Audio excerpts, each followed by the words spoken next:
Guillaume Meurice. Oui, mais écoutez, moi je sais pas si vous avez remarqué, mais on n'entend plus beaucoup Emmanuel Macron.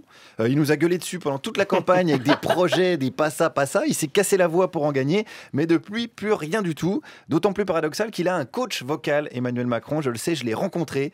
Il s'appelle Jean-Philippe Lafont et il est chanteur d'opéra, baryton plus exactement. Baryton, vous voyez ce que ça veut dire? Oui. Vous voyez Frédéric Fromet? Oui. Ben c'est pas ça. Ça n'a rien à voir.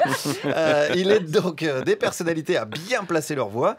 Il avait déjà quelques références en politique. Il avait bossé avec qui avant, Jean-Philippe? Philippe Vigier, un centriste, puis aussi un autre, Arnaud Richard, très très bien, centriste aussi. Vous travaillez avec des centristes?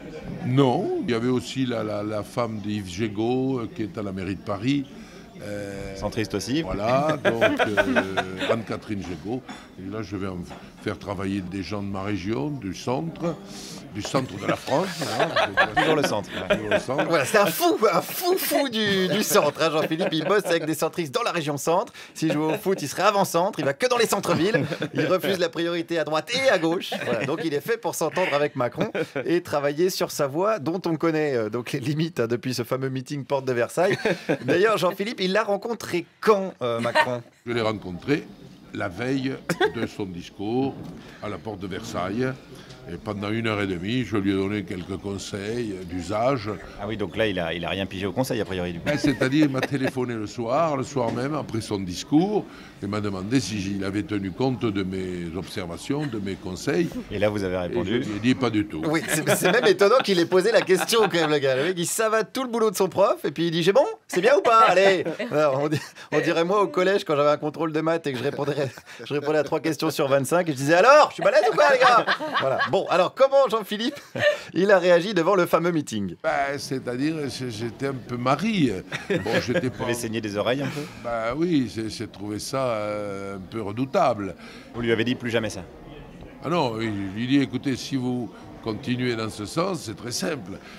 Dans quelques jours, vous aurez cette voix-là, et puis quelques jours après, vous aurez cette voix-là, c'est-à-dire rien du tout. Ouais, et c'est là qu'on regrette que Jean-Philippe lui ait donné des conseils finalement. On aurait été débarrassé de Macron. Il aurait dû choisir moi comme coach. Moi, je lui aurais dit c'est génial Manu ce que tu fais, vas-y, continue, il faut que tu gueules encore plus. On va faire les meetings sans micro. Voilà, et je t'interdis de t'approcher d'une pastille Valda à moins de 500 mètres. C'est dommage. Bon, alors ça s'est pas passé comme ça, il a gagné. Et comment était son discours de victoire au niveau de la voix? Extraordinaire, là. Ah, vous trouvez? Ah oui, et je lui ai dit d'ailleurs, bon, après vous avoir entendu au quartier général, là, je peux mourir, c'est bon. Non, Jean-Philippe, on va pas exagérer quand même. Il y a plein de moments pour mourir, mais pas celui-là. C'est vrai que j'entendais tout à l'heure Alex qui disait dis donc, ce Jean-Marc Mormec, c'est quand même pas une grosse baltringue. Voilà, ça c'est un bon moment, par exemple, pour mourir, mais pas après un discours de Macron. Alors après, c'est vrai qu'il en fait des caisses, Jean-Philippe. C'est un chanteur lyrique. Hein. En parlant de ça, quel personnage d'opéra il serait, Macron? Je le verrais bien Lohengrin, l'homme qui vient d'on ne sait pas où. Parce que Lohengrin, on ne sait pas d'où il vient, il arrive sur un signe, donc il vient, c'est quelqu'un d'illuminé, et il vient pour sauver l'honneur d'une femme qui est accusée à tort du meurtre de son frère. Ça c'est Brigitte alors? Non, mais parce que personne ne l'attaque, Brigitte. Ah si, des paparazzis notamment, hein. Elle est en une de tous les journaux à cause de ça. Alors coup de bol parce qu'à chaque fois elle a la bonne attitude, elle est super bien coiffée, maquillée, elle est bien dans la lumière, ça c'est la chance. Mais elle est sans arrêt harcelée par les photographes. Bon, j'en fais un petit peu des caisses aussi, c'est vrai, j'ai un côté chanteur lyrique. D'ailleurs j'en ai profité pour demander à Jean-Philippe comment il trouvait ma voix. Vous la tassez un peu, je vais vous imiter.